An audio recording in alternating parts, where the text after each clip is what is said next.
One more time. A little bit something like that. You're a comic yourself a little bit too. A little bit. Well, first of all, welcome to the lounge. I'm happy to be here. Man, we're happy. This is part of your creation that you helped make this possible, so we want to thank you for it. You the evil genius to put this one together. I don't know, but you was really instrumental along with Star to help put this thing together. We packaged you all right.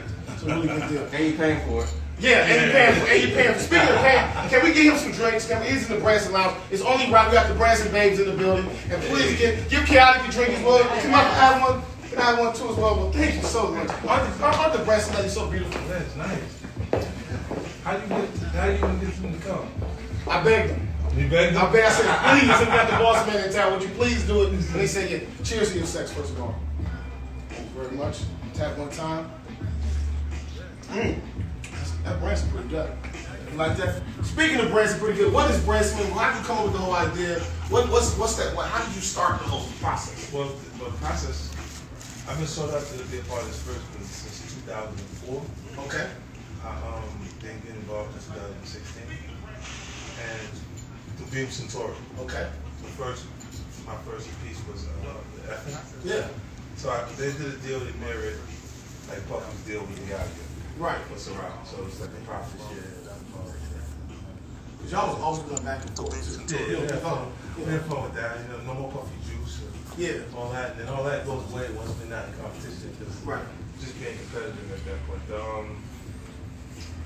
Man, I mean, like if you look at the way the spirits business is, like you got some brands that go up, they get into stores, they're doing well, and then if they're not being sustained the right way, and they start to fall out of the stores. Right. You know, so Effin was one of those brands that wasn't working for them, so they did the profit share. Right. To save, you know, to make it work. And right. In 16 months, we took it from 43,000 cases to 260,000 cases. That's a lot. And hit the roof for what they could actually deliver. And so it was like, it's cool. The cool part of that with that project was, you know, I got a chance to see like how on-premise works. Gotcha.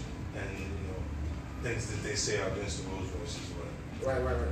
Because even with, you know, when you talk about against the rules and the rules, the Branson brand it's a lifestyle. Yeah. It's not just a typical brand versus, you know, you work with a lot of different artists and you have a lot of fun stuff like the Branson Lounge. Yeah. And, you know, just a variety of different things that goes on. You have other artists that go out and do events on behalf of the Branson brand. That's pretty strategic how you do that. Was that always part of the process? Yeah, well, that was the idea. Okay. You know, initially, and then culturally, it belongs there all the time. Like, if you look and you say, think about, like, you got brands that don't feel like they have to do anything.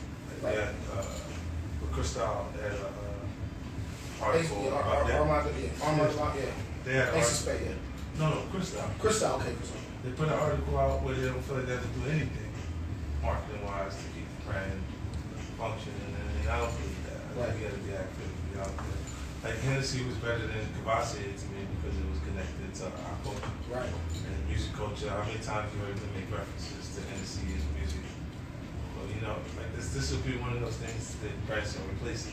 Yeah, because it's already like winning so many awards. I mean, it's really taken over, especially when you talk about towards the latter part of the year, where people, the brand, the recognition, the bottles, like, you know, we got the Phantom, we got the VSOP Grand, the Red, like, that was all strategically done. I know you did a lot of that kind of stuff. Yeah, I even did the actual design of the bottle. Right. So I didn't use a design firm to create these things. It's a passion project. Right.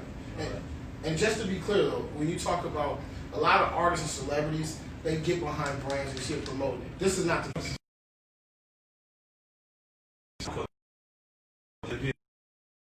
So they do things a little differently. Like if they went to an in-store, they're gonna be there for the hour they're scheduled to be at the in-store, even if they got 500 people outside.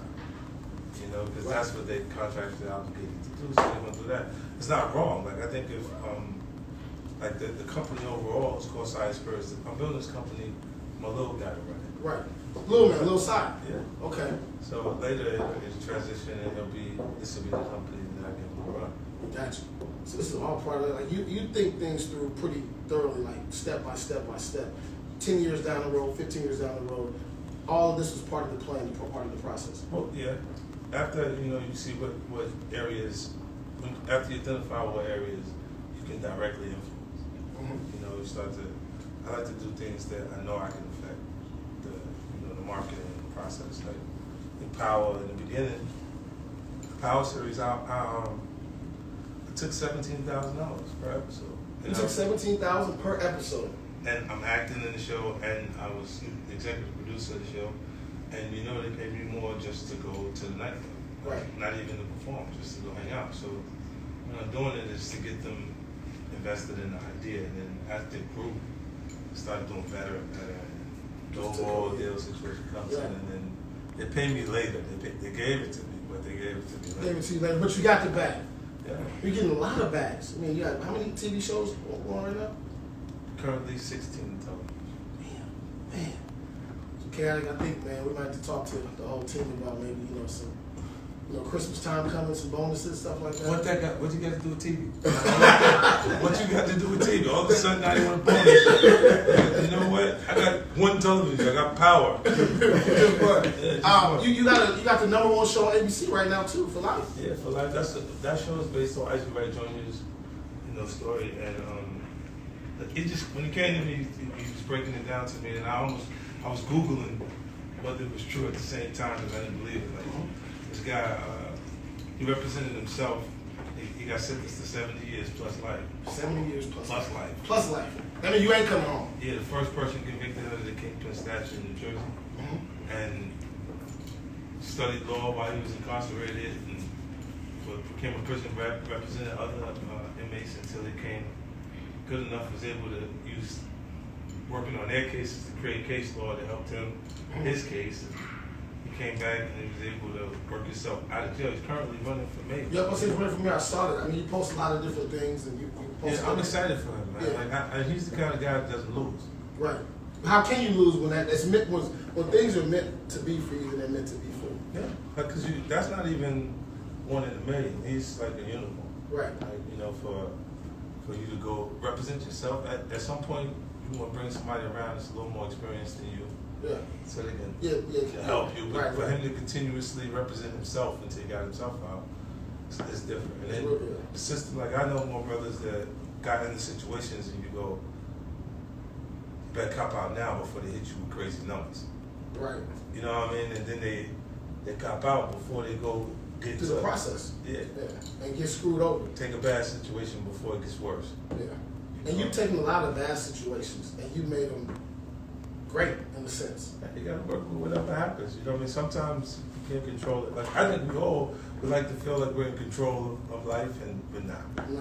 What do you, speaking about control, what do you feel about the control thing as far as with the whole verses going on with our culture? Like how do you think that's really affected? The verses? Yeah, the verses deals. All those verses. Man, that's something I thought was happening because we were stuck in our house. Right. Like it came when we pandemic, everybody's in the house on lockdown, and it was cool to do that. And then I'm comfortable with the success I've had in music. I don't have to try and recreate it. Right.